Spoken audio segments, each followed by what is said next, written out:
নমস্কাৰ বন্ধু বান্ধৱীসকল, স্বাগত জনাইছোঁ মোৰ অন্য এক নতুন ভিডিঅ'লৈ। আজি আমি এই ভিডিঅ'ৰ জৰিয়তে কথা পাতিম অসমৰ অতিকৈ জনপ্ৰিয় অভিনেতা ৰাগ ঐনিতমৰ বিষয়ে কিছু কথা।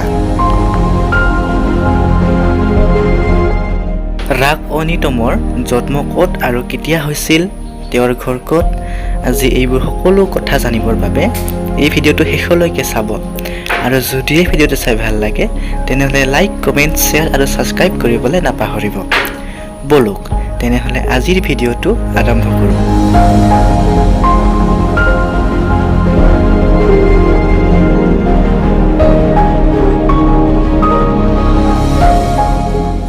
ৰাগ ঐনিতম অসমীয়া চলচ্চিত্ৰ জগতৰ এগৰাকী বিখ্যাত অভিনেতা আৰু মডেল। বন্ধু বান্ধৱীসকল, ৰাগ ঐনিতমৰ জন্ম হয় নগাঁৱত 22 জুলাইত।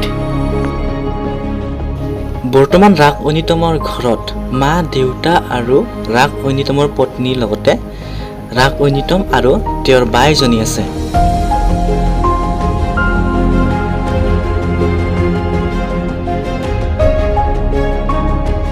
ৰাগ ঐনিতমৰ বা 3জনী আছিল, 2জনী বিয়া হ'ল আৰু বৰ্তমান এজনী আছে।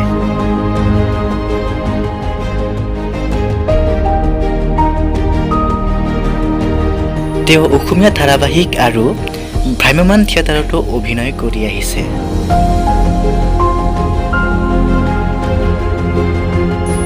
ৰাগ ঐনিতমৰ মাকৰ নাম হ'ল সুবৰ্ণ বৰা আৰু দেউতা বিপিন চন্দ্ৰ বৰা।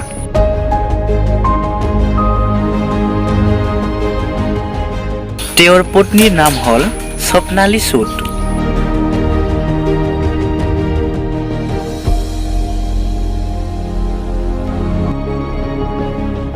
তেওঁ স্কুলীয়া জীৱন আৰম্ভ কৰিছিল কাৰ্বি আংলঙত।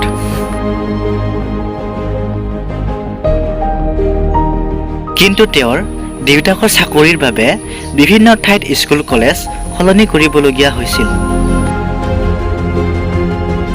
তেওঁৰ কলেজীয়া জীৱন নগাঁও কলেজত অতিবাহিত কৰে। তেওঁ প্ৰথম কেমেৰাৰ সন্মুখত আহে এটি অসমীয়া ভিডিঅ'ৰ জৰিয়তে। তাৰপিছত তেওঁ বোৱাৰী নামৰ এখনি অসমীয়া চিৰিয়েলত অভিনয় কৰে। কিন্তু তেওঁ জানময়ী নামৰ এখনি অসমীয়া ফিল্মৰ পৰা অসমত জনপ্ৰিয় হৈ পৰে। বন্ধু বান্ধৱীসকল, এতিয়া জানো আহক ৰাগ ঐনিতমে কেইটামান অভিনয় কৰা অসমীয়া চলচ্চিত্ৰৰ নাম। 2009 চনত জীৱন বাটৰ লগৰী নামৰ চিনেমাত অভিনয় কৰে। 2011 চনত জেতুকা ভাতৰ দৰে নামৰ ছবিখনত অভিনয় কৰে। 2013 চনত বাকৰ পুতেকত তেওঁ অভিনয় কৰে। 2014 চনত জিলমিল জোনাক নামৰ এখনি অসমীয়া ছবিত অভিনয় কৰে। 2015 চনত আৰোহী নামৰ চিনেমাত তেওঁ অভিনয় কৰে। 2011 চনত প্ৰাগ চিনে এৱাৰ্ড জেতুকা ভাতৰ দৰে শ্ৰেষ্ঠ অভিনেতা হিচাপে তেওঁ পুৰস্কৃত হয়। বন্ধু বান্ধৱীসকল, আজিৰ ভিডিঅ'টো ইমানেই আছিল।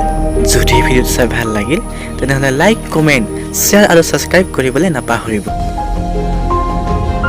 পুনৰ অন্য এক নতুন ভিডিঅ'ত লগ পোৱাৰ প্ৰতিশ্ৰুতিৰে আজিলৈ ধন্যবাদ।